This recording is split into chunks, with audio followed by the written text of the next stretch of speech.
I was cataloging eye deformation in deep-sea species when my reflection failed to move with me, staying a second too long against the glass.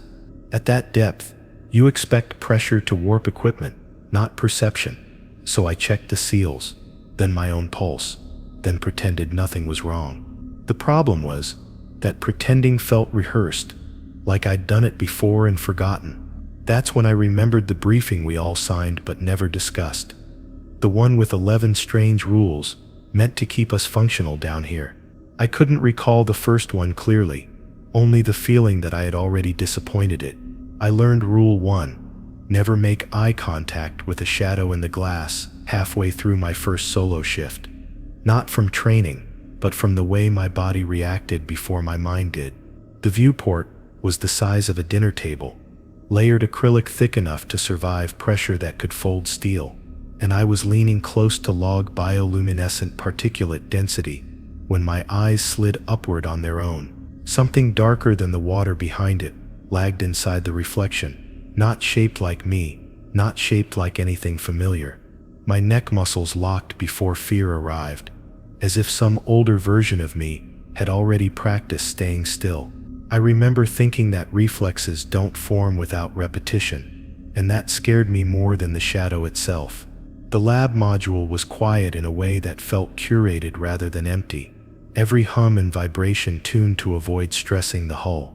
I told myself reflections behave strangely under layered materials and uneven interior lighting, that even seasoned divers hallucinate at extreme depths. Still, I shifted my eyes to the datapad instead of the glass, feeling sweat gather under my collar despite the cold regulation. The sensation wasn't panic, it was restraint, like holding a breath you didn't remember inhaling. Somewhere behind my thoughts, a warning I couldn't fully access pressed insistently, urging me not to confirm what I already sensed. When Dr. Hashino floated past the hatchway, I wanted to ask her if she saw anything odd in the viewport, but the words stalled behind my teeth. She was senior staff, unflappable, the kind of person who narrated procedures aloud to stay grounded, and interrupting her with something vague felt childish. She glanced at me and asked if the cataloging was behind schedule, her voice steady, professional, almost rehearsed. I nodded too quickly and felt my gaze tug upward again, pulled by curiosity sharpened into something closer to hunger. I stopped myself by gripping the edge of the console until my knuckles hurt. The shadow didn't move when I looked away, and that was wrong in a subtler way. Reflections shift with angles and posture, with breathing and blink rates, but this absence felt intentional. I focused on describing coral analogs adapted to abyssal pressure, typing slower than usual because my hands were trembling. Each time I blinked, I expected to feel eyes meeting mine through the glass, and each time the delay before opening them stretched longer. The fear wasn't of being seen, it was of recognizing something that recognized me back. Hours passed without incident, which somehow made the experience worse. The mind needs consequences to categorize danger, and the lack of them left everything unresolved. During a scheduled systems check, I caught my reflection again, this time aligned correctly, mimicking my movements as expected. Relief washed over me so fast it made me dizzy, and I laughed quietly at myself, the sound thin in the enclosed space. That laugh echoed longer than it should have, and the echo felt like it didn't belong to me. At shift change, I filed my report and avoided mentioning the incident, choosing instead to over-document routine observations. The others moved around me with practiced efficiency, tethered to their tasks, faces calm behind visors and screens. I watched how none of them lingered near the viewport longer than necessary, how conversations subtly angled bodies away from it. No one explained this behavior, but everyone followed it, the way people do when repetition has burned something into muscle memory. That was when the earlier reflex made sense, and unease settled deeper, heavier. Later, alone in my bunk, I replayed the moment in fragments rather than a sequence. The delayed reflection, the locked muscles, the unasked question hanging between me and Dr. Hashino. Sleep came in shallow waves, interrupted by dreams where mirrors showed oceans instead of rooms, and I woke each time before seeing what moved beneath the surface. When my alarm chimed for the next cycle, I felt older than I had the day before, like I'd skipped ahead without consent. The next time I approached the lab, the viewport was covered with a maintenance shroud, opaque and slightly scuffed, as if it had been dragged across something rough. No notice explained the change, and no one commented on it. I wanted to ask who ordered the cover installed, but the question felt intrusive, almost rude, as though it violated an unspoken agreement. I realized then that whatever had happened wasn't isolated to me, and that understanding it fully might require a kind of attention I was no longer willing to give. Something about that realization felt like standing on unstable ground, aware it might give way, but unable to tell where the fault line ran. I didn't learn Rule 2. If the shadow appears closer than before, adjust the lights, but never increase their brightness from a manual or a warning. But from the way the lighting controls were already smudged, as if many hands had touched only two specific sliders over and over. The maintenance shroud over the viewport stayed in place for 3 days, long enough for my nerves to settle into a brittle calm I mistook for adjustment. When it was finally removed, no announcement followed, just the soft return of glass where fabric had been.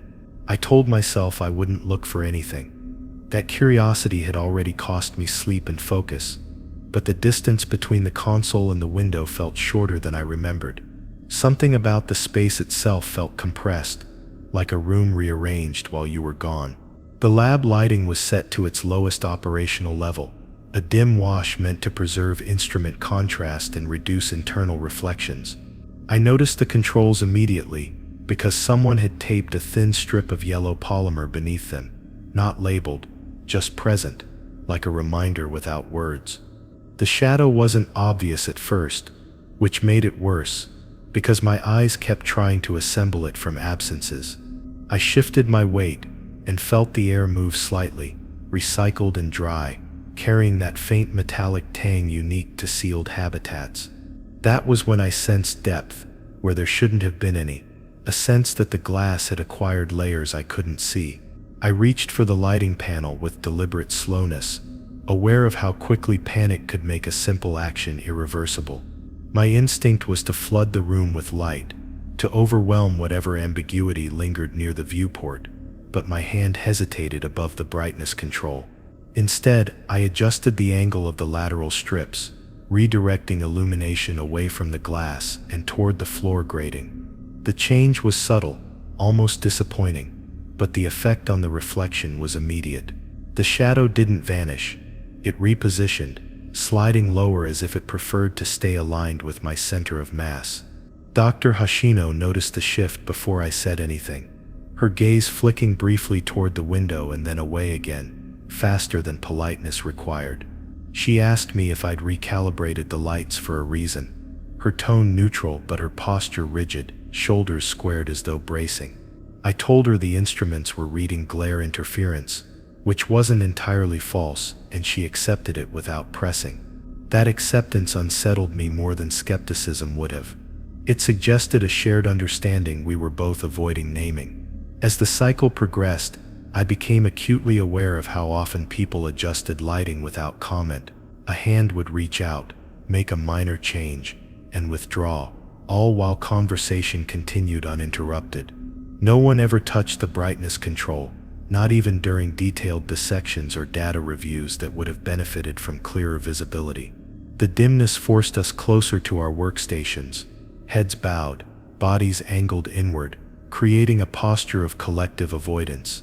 I wondered how long this behavior had been normalized before I arrived, how many small compromises had accumulated into habit. During a routine equipment check, I caught a glimpse of the shadow again, closer now, its edge sharper, as if proximity granted it definition. I didn't look directly, keeping my eyes trained on the reflection of my hands instead, watching how their movements lagged by a fraction of a second. My chest tightened, not with fear exactly, but with the strain of maintaining control over something as automatic as vision. Adjusting the lights felt like negotiating with a presence that understood cause and effect better than I did. Each change invited a response, measured and deliberate. Later, alone in the auxiliary lab, I experimented within what I felt were safe margins, angling lights, dimming certain panels, observing how the shadow responded without ever granting it full attention. It behaved consistently, which should have been reassuring, but consistency implied awareness. The shadow respected boundaries I didn't fully understand, retreating when the environment became less accommodating, advancing when it sensed allowance. That dynamic felt less like a trick of optics, and more like communication stripped down to its most basic form. The realization brought with it a creeping sense of responsibility. If my actions influenced the shadow's behavior, then mistakes weren't just personal risks, they were collective ones. I started to notice how my colleagues deferred to whoever was nearest the lighting controls, how authority in the room subtly shifted based on proximity to those sliders. No one discussed this hierarchy, but it shaped interactions all the same, determining who spoke and who stayed silent. The lab had developed its own etiquette, one that prioritized containment over clarity. That night, as I prepared to rest, the lights in my bunk flickered briefly, before settling into their usual low glow. I lay still, staring at the ceiling, listening to the faint circulation of air through vents I'd memorized by sound alone. The image of the shadow lingered behind my closed eyes, not as a shape, but as a sense of closeness, like someone standing just outside your peripheral vision. I understood then that light wasn't just illumination down here, it was distance, and that misjudging it could collapse the space between us and something patient enough to wait. I understood Rule 3. Never describe the shadow out loud, even if someone asks you to at the exact moment. Language failed me, not because I chose silence, but because my mouth refused to cooperate. It happened during a routine cross-check, when the comms channel crackled, and one of the surface analysts asked casually if we were seeing any visual anomalies near the viewport now that the shroud was gone. The question was phrased like a checkbox item, harmless, procedural, and every eye in the lab shifted toward me because I was closest to the glass. I felt the shape of an answer form in my head, descriptive words lining up, but when I tried to speak, my throat tightened, as if it recognized a danger my mind hadn't yet categorized. What came out instead was a pause long enough to feel deliberate, even though it wasn't. Dr. Hoshino filled the silence before it became noticeable, saying visibility was within expected parameters, and that minor distortions were being managed. Her voice carried the practiced ease of someone used to translating fear into acceptable terminology. I nodded along, grateful, but unsettled by how natural the deflection felt, like a reflex shared across ranks and disciplines. The analyst acknowledged and moved on, the channel closing with bureaucratic finality. Only then did I realize my hands were shaking, not violently, but with a fine tremor that suggested restraint rather than panic. After that exchange, conversation in the lab thinned out, becoming functional and sparse. When people spoke, it was about measurements, schedules, anything anchored to numbers and procedures. No one mentioned what sat just beyond the glass, but its absence from speech felt louder than any description could have been.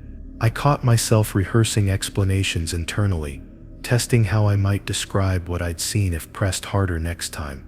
Each mental attempt ended the same way, with the image blurring and slipping, as if thought itself resisted giving it edges. Later, during a meal break, one of the junior techs joked nervously about reflections playing tricks at depth. His laugh pitched a little too high. He asked if I'd noticed anything strange, since the shroud came off, framing it like curiosity rather than concern. I felt that same constriction rise in my chest, an instinctive pull away from specificity. I shrugged and said fatigue messes with perception, which earned a few relieved smiles, and allowed the conversation to drift back to safer topics. The ease with which the lie settled scared me more than the question had. I began to notice gaps in our shared vocabulary, places where words should have existed but didn't. People referred to the viewport indirectly, calling it that side or the external interface, never naming it outright. When adjustments were needed near it, requests were vague, relying on gesture and implication rather than instruction. This erosion of language wasn't sudden. It felt gradual, adaptive, like a culture evolving under pressure. The more we avoided naming, the smoother operations became, at least on the surface. In my private logs, I tried to be more precise, typing descriptions I never intended to share. Even there, the words felt unstable, shifting meanings as soon as I reread them. What I described on one day seemed inaccurate the next, not because the phenomenon had changed, but because my memory of it had softened at the edges. I started leaving blanks, placeholders where adjectives should have been, telling myself I'd fill them in later. Those blanks multiplied, spreading like omissions with intent. During one quiet cycle, the comm system glitched and routed an internal call through my station. A voice I didn't recognize asked, very clearly, what I could see near the glass at that moment. There was no static, no distortion, just a neutral question delivered without urgency. I checked the call ID and found it empty, no source listed, which should have been impossible. My pulse spiked, and for a split second, I considered answering honestly, driven by a need to anchor the experience in shared reality. Instead, I said nothing, letting the silence stretch until the line disconnected on its own. The relief that followed was immediate but incomplete, leaving behind a residue of unease. I couldn't shake the feeling that something had been listening, not just for words, but for the willingness to supply them. That silence felt like a choice I'd made without fully understanding the stakes, and choices made in ignorance tend to demand payment later. As the days went on, the shadow's presence felt more integrated into our routines, not as a visible anomaly, but as a pressure-shaping behavior. We spoke less, gestured more, and relied heavily on shared assumptions. Communication became efficient, but brittle, vulnerable to misunderstanding. I wondered how long such a system could hold before a critical detail slipped through unspoken, and what would happen when silence stopped being enough. The thought lingered with me as I prepared for the next shift, aware that withholding words had become as instinctive as breathing, and just as dangerous to interrupt. I realized Rule 4. Never leave the submersible's hatch unsecured. Even if it seems locked, the moment I ignored a minor warning light during one of the deeper dives into the Mariana Trench. The light blinked faintly, almost dismissively, and I thought it was a minor glitch, something the system would correct automatically. I opened the maintenance panel to check the mechanisms, convinced I could secure it manually in seconds. The water outside the viewport was impossibly dark, folding into itself, and for a moment the pressure of the abyss pressed against the acrylic, as if curious about my actions. I had a fleeting thought that leaving the hatch unchecked wouldn't matter, and that thought alone made my skin crawl. The instruments in front of me flickered, sensors reading minor pressure fluctuations that shouldn't have existed. My fingers hovered over the control console, aware that a misstep could make the difference between stability and catastrophe. The hatch, while mechanically sound, had a sensitivity I had never experienced before.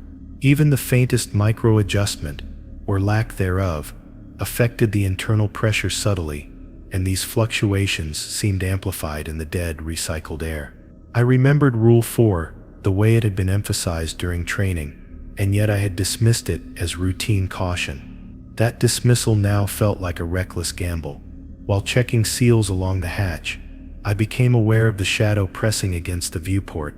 Its form remained unnervingly still, yet its presence conveyed an awareness I could neither explain nor ignore. Every subtle vibration in the hull seemed to respond to the hatch's unsecured state, each micro-oscillation echoing in a way that suggested intentionality. My pulse quickened as I worked methodically to correct the issue, fingers shaking slightly, aware that hesitation could ripple into consequences I couldn't anticipate. Rule 4 was more than a procedure. It was a barrier against exposure, a rule that ensured not only structural integrity, but survival of mind and body. Later, while I was entering readings into the log, I noticed tiny discrepancies in internal air pressure. Each reading required careful cross-verification with sensor outputs, and any error could misrepresent the stability of the hatch. The shadow seemed to shift subtly in relation to my attention, edges stretching when I focused elsewhere, shrinking when I looked directly. It wasn't physical movement, but the effect was visceral, an unshakable sense that the abyss outside monitored not just the hatch, but my adherence to protocol. I realized then that Rule 4 wasn't simply about mechanics. It was about maintaining a fragile equilibrium between compliance and chaos, observation and mistake. By mid-cycle, fatigue was setting in, and I found myself revisiting the hatch multiple times, checking locks, recalibrating seals, and documenting every adjustment. Even minor tremors in the hull felt significant, magnified by the oppressive darkness outside. The shadow remained, patient, almost as if measuring my consistency. Each micro-movement I made, each mechanical adjustment, felt like a conversation I wasn't meant to understand. I became aware that leaving the hatch unsecured, even for a moment, was not merely risky. It was inviting the unknown into the submersible's confined reality. During a brief system alert, I stepped back and realized just how interconnected every component was. The hatch's integrity influenced pressure gradients, which in turn affected sensor readings, and the shadow seemed to respond directly to any fluctuation. I documented the anomaly meticulously, hands trembling, aware that Rule 4 demanded perfection in action as well as observation. My consciousness was split between procedure and the subtle psychic weight of the presence outside. Each correction became ritualistic, a reaffirmation of boundaries I could not break without consequence. As I descended further into the trench, I noticed the submersible's internal lights reflecting oddly across the viewport. The hatch, though mechanically secured now, cast elongated shadows, and I felt the familiar pull of attention from beyond the glass. Each movement toward another console, each step back, required verification that the hatch was indeed latched. Any lapse in vigilance felt like a temptation to disaster. Rule 4 was absolute, a physical safeguard entwined with psychological necessity, a law enforced by experience rather than explanation. By the end of the dive, my hands ached from repeated checks, yet my mind was alive with the knowledge that the hatch's security was more than routine, it was survival. Every reflection, every minor vibration, every twitch of the shadow beyond the viewport reminded me of the fragility of the environment and the precision required to maintain it. Rule 4 had revealed itself as a guardian of both body and mind, demanding strict adherence, its significance growing with each hour in the deep. Even after surfacing, I couldn't shake the feeling of vulnerability. Every hatch, every lock, even the faintest creak in metal, reminded me of Rule 4, the one I had almost dismissed. The shadow's memory lingered in my peripheral vision, an imprint that refused to fade. I understood then that this final lesson was about constant awareness. The abyss is patient, and it tests those who assume the safeguards are trivial. Rule 4 wasn't just a procedural requirement, it was a warning, a measure of instinct, and a tether to reality itself. I realized Rule 5, never document anomalies in the log, without noting the exact time and pressure. Reading the moment I tried to shortcut a strange pattern in the water column, a subtle twist of light and particulate that made the shadows in the viewport ripple oddly. I had seen the glass distort in ways that defied standard physics, and my first instinct was to scribble something quick before it disappeared. But my hand froze over the console, remembering how precise timing and pressure data weren't just about science, they were about containment. The difference between a rushed entry and an accurate one felt like the difference between being watched and being safe. Even the smallest lapse seemed amplified in the still, recycled air of the habitat. The instruments themselves seemed unnervingly sensitive that day. Gauges ticked microfractions of PSI differently than the day before, as if responding to subtle changes in the water column that weren't visible to the naked eye. Every fluctuation had to be logged, each with its exact timestamp, down to the second. My fingers hovered above the keys, aware that hesitation might leave the system waiting, and the shadow outside the viewport might note the lapse. Typing slowly, I realized I was negotiating with an invisible observer. My control was only as strong as my compliance. Writing in that context felt like a form of protection, a ritual, as much as a record. During the following observation cycle, the shadow seemed to align itself with my actions. I had tilted the viewport slightly, angled the lights as carefully as I could, and every time I keyed in a value, its form shifted minutely, almost imperceptibly, in a way that suggested awareness. It didn't approach or retreat, it simply existed in a relationship to me, and my fingers moved mechanically across the keypad, logging everything precisely as required. The echo of my own breath, reflected in the thick glass, was louder than anything else, and for a moment, I thought I caught the sense of eyes, somewhere between reflection and substance, tracking each entry. The rhythm of logging and observing became a tense, measured cadence I couldn't ignore. I noticed one of the senior technicians observing me during the cycle, his head tilted toward my console, gaze flicking intermittently to the viewport. He asked casually, the anomaly readings still consistent? I nodded and muttered something about particle density gradients, while my pulse spiked in a way words couldn't hide. He didn't need to know about the shadow, or about my unease, but the presence of his assessment reminded me that Rule 5 existed in layers. It wasn't just compliance, it was accountability, and the habitat enforced both without saying a word. That quiet weight pressed on me, heavier than the water outside the reinforced acrylic. Even lunch felt tense. I could feel the shadow behind the viewport, present but unmoving, and my food lost flavor as I repeatedly glanced at the log. Each time I returned to it, a small portion of the shadow seemed to have crept closer, not in distance, but in focus, edges sharper, almost anticipating my entries. I reminded myself to follow Rule 5, entering every anomaly with exact time and pressure, and the act of doing so felt like negotiating an unspoken truce. One error, one misread value, and the balance might shift irreversibly. By the time the meal was finished, my arms ached from tensing over the console, and the shadow seemed to regard me with patient awareness. Later, during equipment calibration, I caught a brief reflection of something I didn't expect, my own face, tired, pale and too tense to belong to a rational human. The viewport made the shadow appear closer again, and my instinct was to look away, yet I had to maintain focus. Rule 5 demanded meticulous logging, and failure was not an option. The anomaly I noted earlier had shifted slightly. Microcurrents bent particles differently, a subtle but critical change.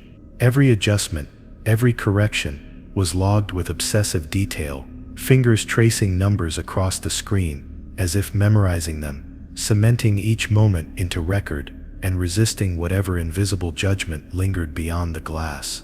By the end of the shift, I had logged dozens of minor anomalies, each with precise time and pressure, every entry feeling like a line in a ledger I didn't understand, but could not ignore. The shadow's proximity hadn't increased physically, yet its presence was oppressive, a constant reminder that observation carried consequences.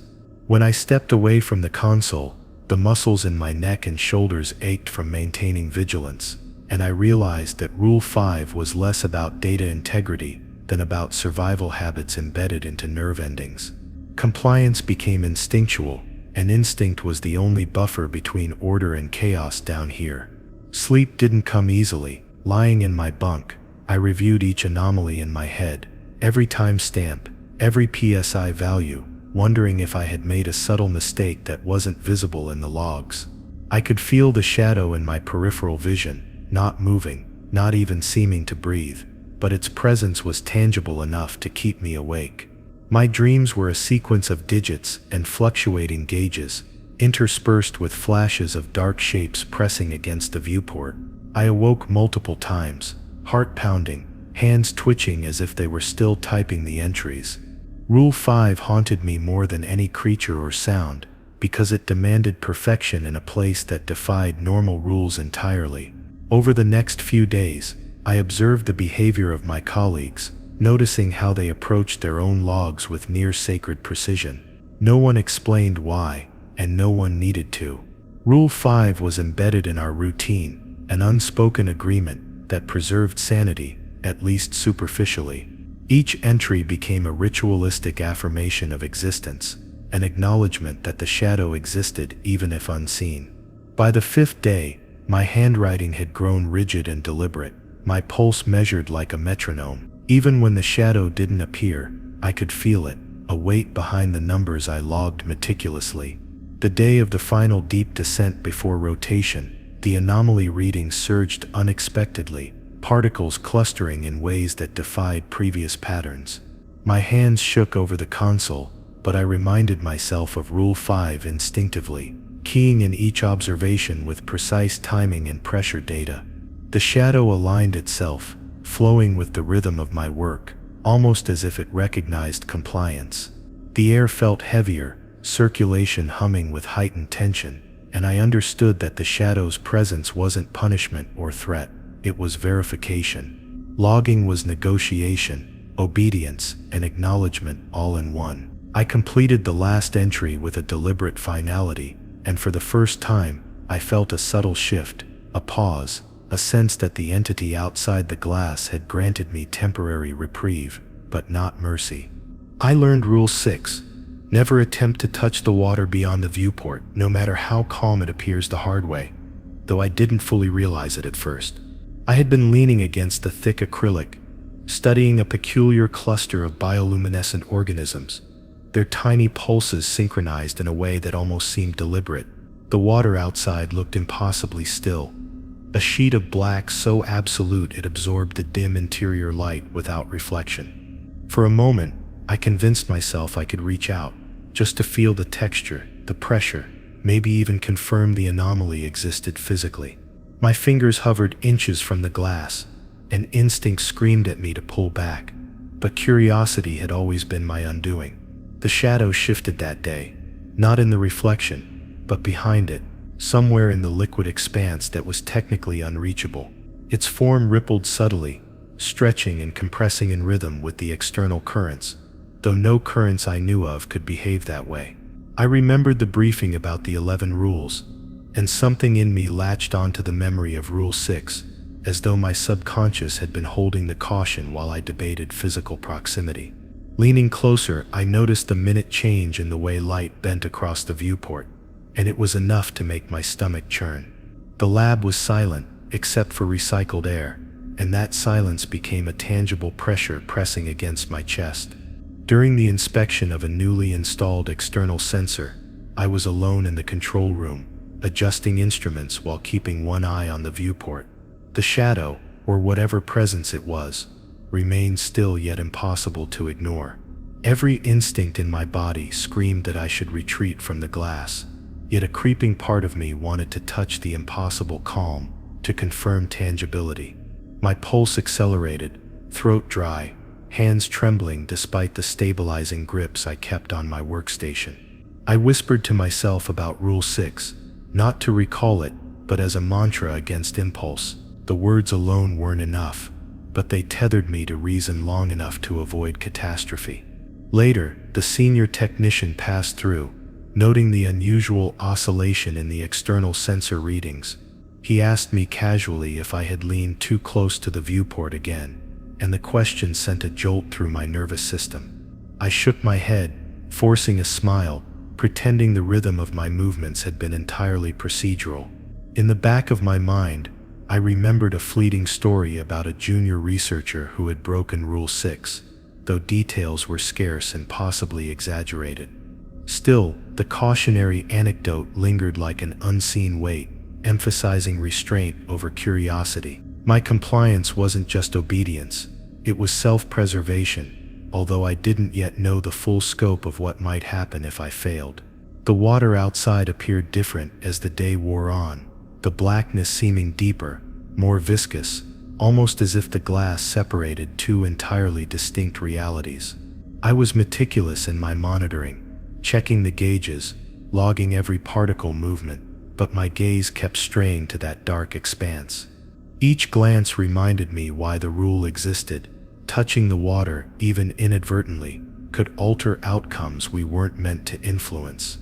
The shadow responded to attention itself, stretching or contracting depending on whether my eyes lingered, and I realized the safest approach was to observe without interaction, to respect the barrier as if it were alive.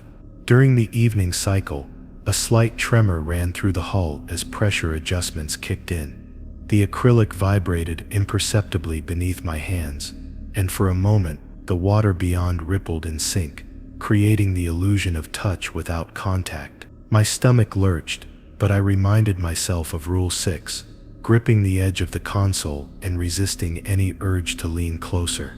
It was a subtle test of patience, almost imperceptible, yet it reinforced that even the slightest deviation could trigger unknown consequences. I documented every reading meticulously, more out of habit than necessity, aware that the line between observation and intrusion was razor thin. By the night, the shadow seemed to grow bolder, stretching its form across the field of view without ever breaking the glass. Its movements were deliberate, unnervingly aware, yet contained. I caught myself imagining reaching out, my finger brushing the surface of the viewport, and recoiled as though my own thought violated a boundary. The rules weren't just procedural, they were psychological anchors. Following Rule 6 wasn't just about avoiding physical contact, it was about maintaining a mental line between myself and something that existed beyond normal comprehension. Each breath I took reminded me of the delicate balance maintained by distance alone. At the end of the shift, I stood back, documenting the day's observations without leaning forward once. The shadow remained, distant yet undeniably present, almost as if it approved of my compliance. I felt an unusual exhaustion, not from physical labor, but from constant vigilance, from the mental exercise of respecting limits invisible yet absolute. Even as I powered down known essential systems, I remained aware of the viewport, knowing the calm surface concealed entities and forces we were never meant to interact with. I lay awake that night, the memory of nearly touching the water pressing on my chest, a quiet reminder that Rule 6 wasn't arbitrary, it was survival. I learned Rule 7, never leave the observation console unattended while the shadow is visible, the hard way, though I didn't realize it fully until hours into the cycle. I had been fatigued from continuous monitoring, eyes burning from low-level illumination, and I convinced myself that stepping away to adjust my oxygen levels would be harmless. The shadow was out there, as always, stretching across the viewport, shifting subtly with currents I couldn't perceive. My hand hovered over the console's armrest before I stepped back, hesitation knotting my stomach. Something about its stillness felt like deliberate attention, as though it could sense even the smallest lapse. When I returned, even a moment later, I noticed subtle differences in the reflections on the glass. Edges I thought were static had shifted, slight distortions that suggested movement without displacement. It wasn't an optical illusion. My mind would have rejected that explanation if it weren't for the precision of the instruments I had just left behind. I sat down quickly, heart racing, fingers brushing the console with care, almost reverently. The sensation of oversight, that quiet judgment emanating from the shadow, reinforced Rule 7 in a way no briefing ever could. Leaving the console wasn't negligence, it was surrender, and surrender was dangerous. Throughout the rest of the shift, I became hyper-aware of my body's position relative to the console. Even when another researcher approached to calibrate sensors, I found myself subtly adjusting to keep a hand near the controls, eyes flicking toward the viewport. The shadow moved in response to attention, stretching and compressing, as though timing itself to the rhythm of my watchful gaze. Conversations became difficult. I had to answer questions without looking away for too long. Each time I shifted my focus, my peripheral vision caught the shadow's edge and reminded me why Rule 7 existed. Observation was a tether, and abandoning it risked everything. During a maintenance check, I stepped closer to an external sensor panel, needing to tighten a loose fitting. My torso leaned over the console for better leverage, and for a moment, I realized how easy it would have been to step back entirely. The thought alone made my skin crawl. I reminded myself silently of Rule 7, anchoring attention to the console, despite the temptation to move freely. It wasn't just self-preservation, it was containment, a negotiation of boundaries that I had no idea who or what was enforcing. The shadow remained aligned with my compliance, a subtle, patient monitor whose presence demanded meticulous focus. Later, alone in the observation room, I realized how little agency I truly had. Even when instruments hummed steadily and readings appeared routine, the shadow's presence made the space feel alive. It stretched its form in ways that suggested awareness, timing its subtle movements with my own gaze. I caught myself leaning slightly forward, adjusting displays and logging notes, not because the work required it, but because leaving the console, even momentarily, felt impossible. The lesson of Rule 7 wasn't just about vigilance. It was about understanding that absence allowed intrusion, and that the shadow could extend beyond visibility if given opportunity. By the end of my cycle, I had grown acutely aware of how reflexive my attention had become. Every action I took was filtered through the lens of Rule 7, hands hovering near controls, eyes never lingering too long on secondary instruments, posture rigid yet measured. The shadow maintained its presence, stretching across the viewport like a living boundary, never advancing physically, but occupying psychological space with complete authority.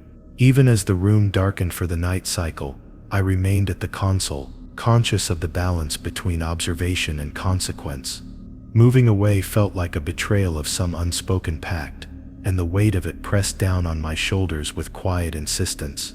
Sleep that night was shallow, interrupted by micro-awakenings when I thought I saw the shadow's edge shift. Each time I reached for the console instinctively, fingers brushing the keys as if contact could anchor me to reality. In dreams, the shadow stretched into the lab itself, and I moved across the cabin only to find my hands already on the controls. The pattern of vigilance bled into unconsciousness, a constant reinforcement of Rule 7, even when I thought I had escaped its demands. It was not fear alone, it was a sense of accountability so deeply ingrained that leaving the console, even in imagination, felt like exposing a critical vulnerability. The following day, the crew rotated in for observation duty, and I noticed subtle differences in posture and timing. Each member seemed to understand, without instruction, the necessity of constant proximity to the console when the shadow was visible. No one discussed it, no one needed to. Rule 7 had been internalized across experience, rather than taught explicitly. I observed how even the slightest delay or step back caused tension in the group, bodies adjusting subconsciously to maintain continuous engagement with the instruments and the viewport. The shadow, meanwhile, remained poised, patient, reinforcing compliance through presence alone. By the time my shift ended, exhaustion pressed hard against my senses. I had maintained a strict vigil, logging observations, calibrating instruments, and keeping constant peripheral awareness of the shadow. Yet, I realized the rule wasn't about physical presence only. It was a commitment, a recognition that even a momentary lapse could yield consequences unseen. The shadow's form remained outside the viewport, unthreatening yet suffocatingly deliberate, a silent reminder of why Rule 7 existed, and as I finally rose to step away, I felt the full weight of its gaze pressing into the back of my mind, a reminder that vigilance was never optional down here. I learned Rule 8. Never adjust the hull pressure manually, without logging every microchange in real time, during what I thought was a routine calibration. Though nothing about deep-sea habitats is truly routine. The console had begun to show a barely perceptible drift in internal PSI, something that even the sensors insisted was too minor to notice. My hand hovered over the adjustment dial, caught between the instinct to stabilize the environment immediately and the memory of the rule drilled into me during briefings I had only partially absorbed. Outside, the water stretched endlessly black, and the shadow remained pressed flat against the viewport, its subtle movements seemingly aligned with the slightest change in my pulse. I twisted the dial carefully, micro increments, each adjustment mirrored in the log as required. The readings responded instantly, but not predictably. There were fluctuations that didn't match any known physical principle, tiny oscillations that felt purposeful rather than environmental. My fingers trembled slightly as I documented each change in real time, knowing that even a second's delay could mean failing Rule 8. The shadow shifted again, edges sharpening in a way that suggested awareness. I reminded myself that this was about control and observation, that the rule existed to keep us alive, though I still couldn't articulate exactly why. Hours passed as I maintained this rhythm, careful to log every movement, every fractional psi change, feeling like a conductor orchestrating a fragile symphony. I realized the shadow responded not to light or movement alone, but to the precision of my compliance. Each time I hesitated, it expanded slightly across the viewport, a subtle reminder of consequence. I became acutely aware of every breath, every small twitch in my fingers, noting how they could affect the readings, and indirectly, the shadow's position. The more meticulous I became, the calmer the form seemed, a silent negotiation of order versus the unknown. During a check-in with the senior technician, he glanced at my logs and raised an eyebrow at the detailed micro-adjustments. I explained in a clipped voice that even minor discrepancies could cascade if unmonitored, citing redundant systems and the inherent unpredictability of deep-sea pressures. He nodded, accepting the explanation, but I sensed that his approval was both acknowledgement and warning. Compliance with Rule 8 wasn't just an instruction, it was a test of attention and awareness. The shadow, ever present, seemed to respond to the cadence of our work, stretching subtly when the system readings slowed and shrinking when attention sharpened. Later, while performing a secondary calibration on the external sensor array, I noticed that the shadow's form had shifted again, aligning perfectly with a specific gauge reading. It wasn't a reflection, it wasn't physical, it felt deliberate, patient, a presence that measured not just pressure but intent. I adjusted the hull incrementally, documenting each change in exact sequence, aware that any lapse might allow the shadow to influence more than the viewport. I began to understand that Rule 8 wasn't about the mechanics of pressure control alone.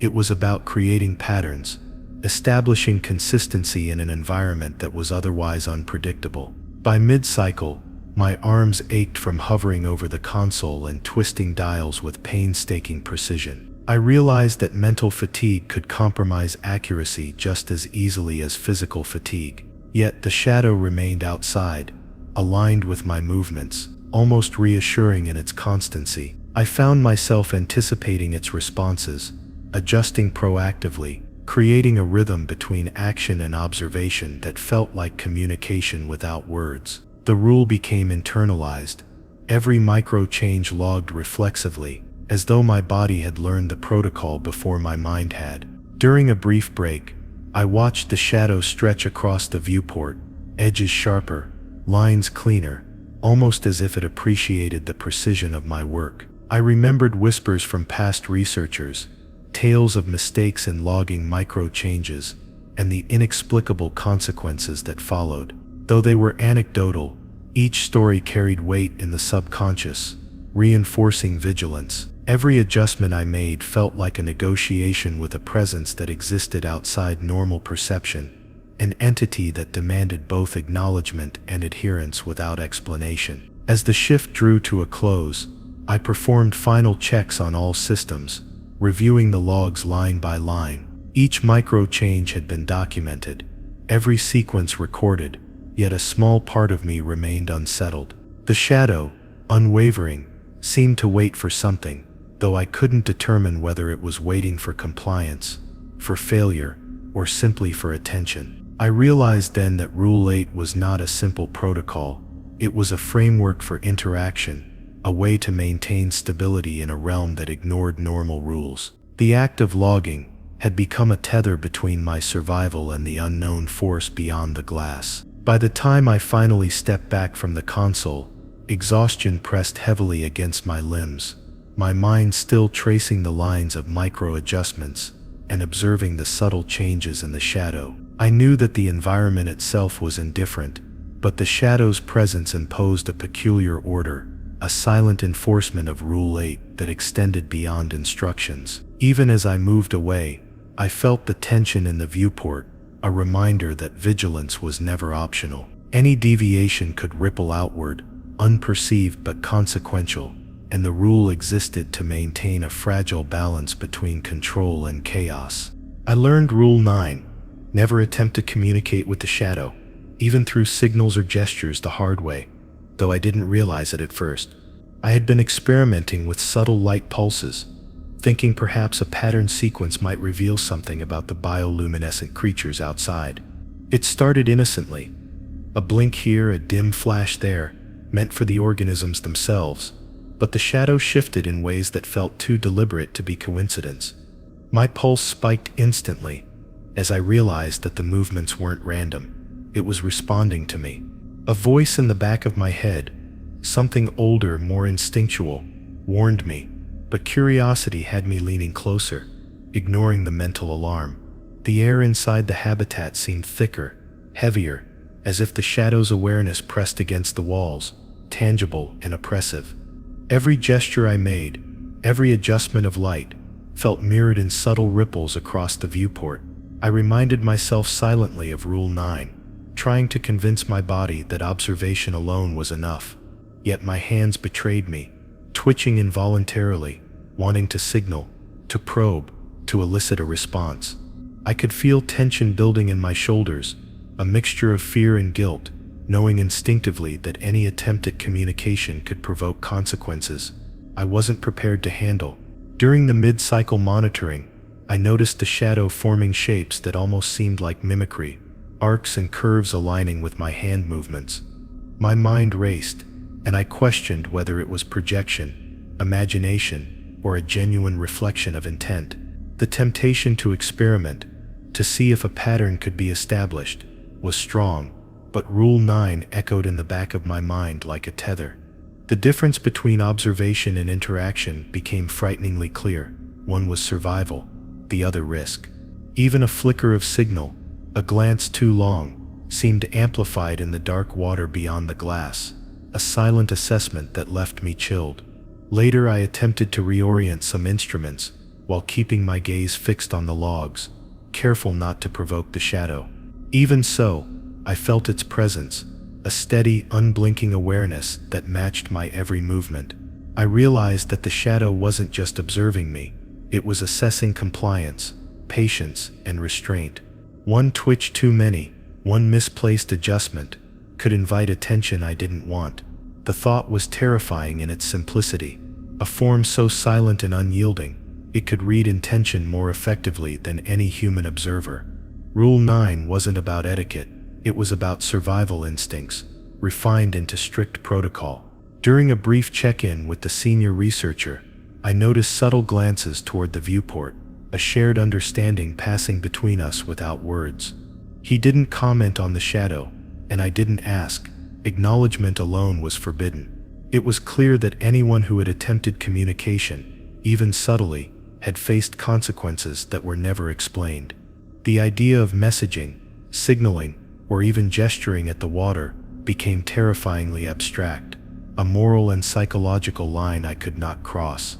Every time I considered it, I felt my hands tighten on the console, and the shadow seemed to pulse in rhythm with my heartbeat. By the end of the cycle, I had carefully documented the behavior of the shadow in minute detail, yet without interaction, without signals, without provoking curiosity. Every subtle movement I observed, every change in light or particle drift, was noted with obsessive precision, yet the presence of the shadow remained insistent, stretching across the viewport in a way that felt almost sentient. I understood then that Rule 9 was as much about mental discipline as it was about physical boundaries. To attempt communication was to acknowledge the unknown in a way that invited it into the habitat itself. Even as I tried to sleep, I could feel the echo of compliance pressing against my thoughts. The shadow appeared in my dreams, not as a creature, but as a form of constant observation, aligning with gestures I had imagined. Each dream ended abruptly as I reached to signal it, a reminder of the rule and the danger of transgression. Rule 9 had taught me that restraint was survival, Any deviation risked consequences both subtle and immediate. In the quiet hours, I lay rigid, fingers twitching reflexively, fully aware that my compliance alone maintained a delicate boundary between safety and something else.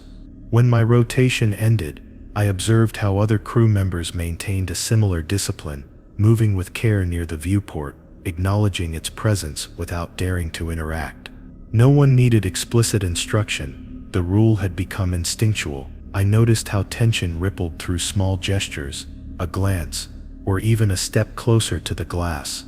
Everyone who understood Rule 9 moved in synchronized caution, a choreography of restraint that preserved balance in an environment where casual curiosity could become fatal. The shadow's presence reinforced these behaviors silently, its authority undeniable. By the final observation period, I had internalized the rhythm of compliance so thoroughly that every movement, every glance, every breath aligned with survival protocols without conscious thought. The shadow stretched beyond the viewport, not threatening, but assessing, a reminder of the boundary I must never cross. Any attempt at communication was unthinkable. My body, my mind, and even my reflexes had absorbed Rule 9, and I realized that the lesson was permanent. Curiosity beyond observation invited consequences far beyond comprehension. The shadow remained poised outside the glass, and I understood the full weight of restraint as the most critical tool I possessed. I learned Rule 10, never move through the lab alone after dark, even if all systems appear normal during the third week of rotation. When exhaustion had dulled my judgment, and the shadow seemed unusually still outside the viewport, I convinced myself it was safe, that the dimmed lights and silent hum of circulation systems were enough to maintain routine. But the moment my footsteps echoed alone across the metal floor, a creeping awareness pressed against me, cold and unyielding. The shadow outside remained static, yet it felt closer, almost anticipating my movements. My mind raced as I remembered the rule, and yet my body continued forward, drawn by the need to check equipment on the far side of the lab.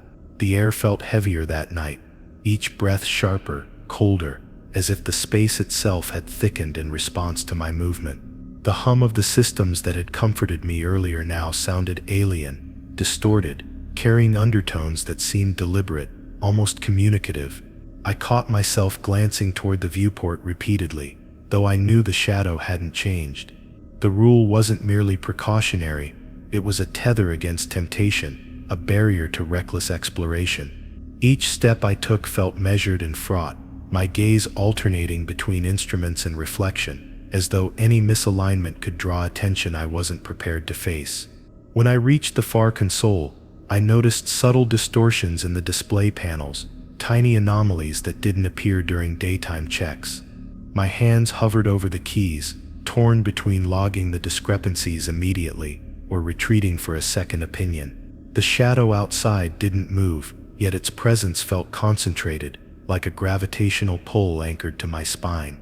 I reminded myself of Rule 10 silently, realizing that even partial compliance, maintaining observation but disregarding solitude, could be dangerous. My body tensed instinctively, the hairs along my neck bristling as if aware of a boundary that shouldn't be crossed. Later, as I retraced my steps back to the central console, the lights flickered momentarily, a rare anomaly in an otherwise stable system. The sudden shift threw the lab into near darkness, and my heart raced at the echo of my footsteps on metal grating. I kept my eyes fixed on the viewport, where the shadow remained unmoving, yet somehow more insistent. Every instinct screamed to hurry, to break the rule and run, yet my conscious mind held firm, remembering the previous warnings and the quiet lessons embedded in past rotations. I moved carefully, each step deliberate, aware that being alone in this environment amplified vulnerability exponentially. During a routine systems check, I noticed subtle vibrations in the hull that I hadn't perceived before. My attention snapped to the viewport. The shadow's edges appeared sharper, somehow defined against the faint glow of distant instrumentation. I realized that the space itself responded to isolation. The longer I moved alone, the more intense the pressure of awareness became.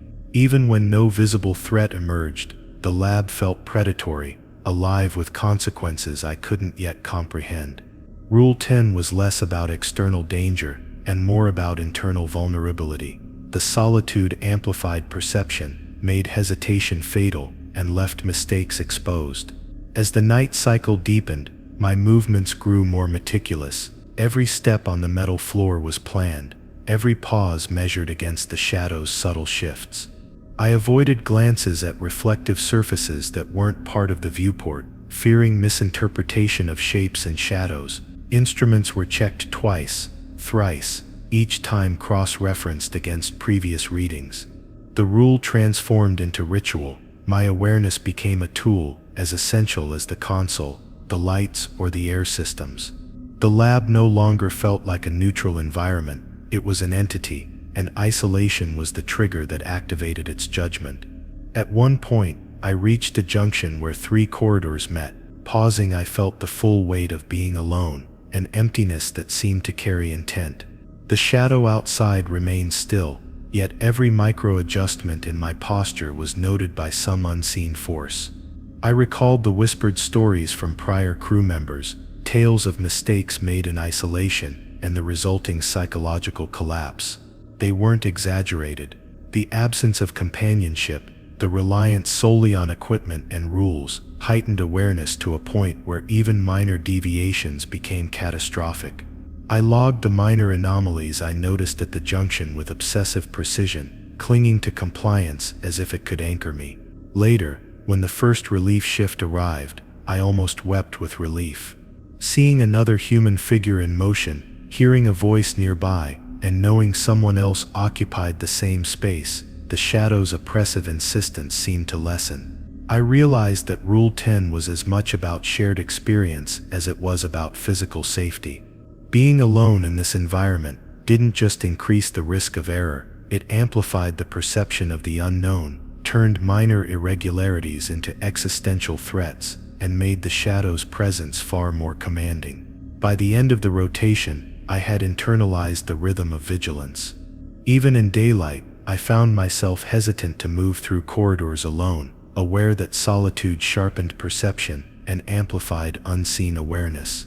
Rule 10 wasn't about active danger, it was about understanding that isolation in the lab created conditions where mistakes became lethal. The shadow remained poised beyond the viewport, patient, deliberate, a reminder that survival required more than observation. It required companionship, structure, and unwavering adherence to boundaries I could not bend. Even now, after shifts ended and rotation cycles changed, the lesson of Rule 10 lingers. Walking through any lab corridor alone, I still feel a subtle pressure, the sense of observation that doesn't belong to any human. Every step carries weight, every pause feels noticed, and the memory of the rule keeps my hands close to consoles and logs, my attention fixed, my gaze cautious. The shadow has never moved beyond the viewport, yet the enforcement of Rule 10 extends into every solitary movement, a quiet but absolute reminder of why adherence is survival. I learned Rule 11. Never look directly at the shadow for longer than a single heartbeat on the last day of my rotation, and by then experience had already taught me how fragile human resolve can be. The shadow had been stretching across the viewport in the usual manner, its edges fluid and deliberate, yet something about that day felt different, denser, more deliberate. I caught my reflection in the console glass, just before my eyes met it fully, and for the briefest instant, I lingered. It was enough. My vision wavered, a shiver running down my spine, as if the darkness outside had infiltrated the lab itself. I yanked my gaze away instinctively, heart hammering, realizing how crucial Rule 11 truly was.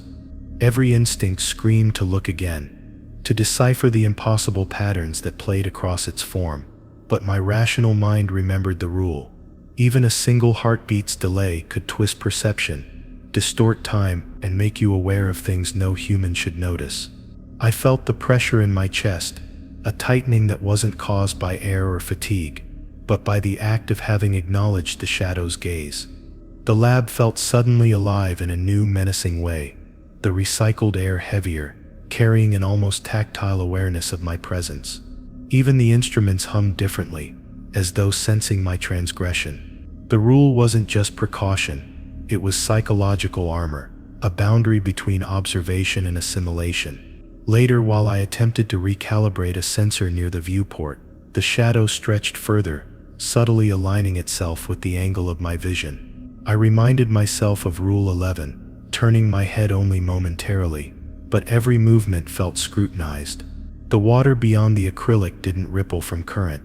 It shifted with intent, guiding perception in a rhythm that was impossible to ignore. I realized that time itself seemed to distort, moments stretching and compressing according to the shadow's subtle cues. I logged every minor adjustment mechanically, but each entry felt heavier, weighted with consequences I couldn't quantify. Compliance was no longer about data, it was about maintaining a fragile boundary of consciousness. During the mid-cycle observation, fatigue mingled with fear, and the shadow's presence felt insistent. It wasn't threatening in any traditional sense, yet its form conveyed authority, judgment, and inevitability. I found myself counting microseconds in my head before allowing my eyes to meet it, each glance brief, calculated, almost mathematical. Rule 11 had become reflexive, and yet I knew instinctively that even the smallest lapse could unravel perception entirely.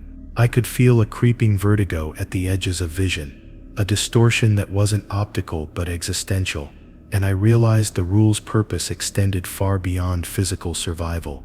It preserved the mind itself. At one point, during a routine check of the external camera feeds, I caught an anomaly. The shadow appeared in two places at once, or perhaps time itself had split the perception.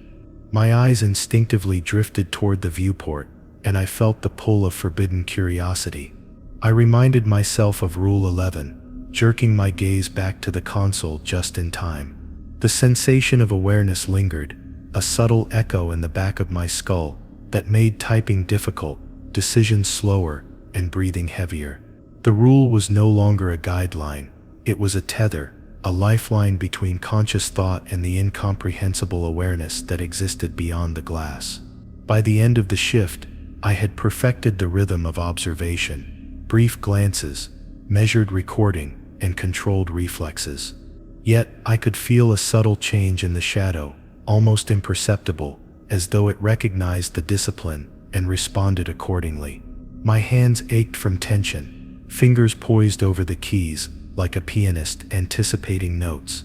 Yet my mind remained alert, aware that any deviation, even unconscious, could provoke consequences I might not survive. The shadow, patient and deliberate, stretched endlessly across the viewport, its form shifting in rhythm with unquantifiable currents of attention and compliance. Later, I discovered something terrifying. Even in moments when I believed my eyes were fully averted, the peripheral awareness of the shadow induced hallucinations. Shadows within shadows, movement along edges of vision that shouldn't exist, distortions of form and perception. I realized that Rule 11 was the ultimate safeguard, not just of safety, but of sanity. To stare even momentarily risked the erosion of thought, memory, and temporal understanding.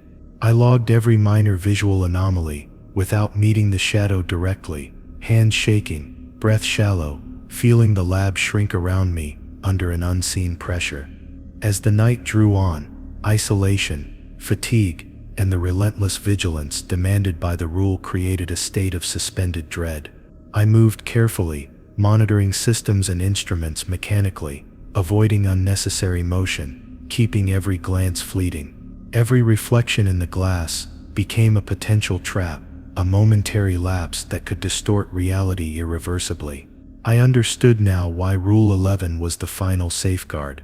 The shadow was not merely an entity, but a filter, a judge, and an arbiter, enforcing boundaries beyond comprehension. Compliance was survival, and transgression invited consequences that no one could measure. By the last observation period, my awareness was a tense, coiled thing.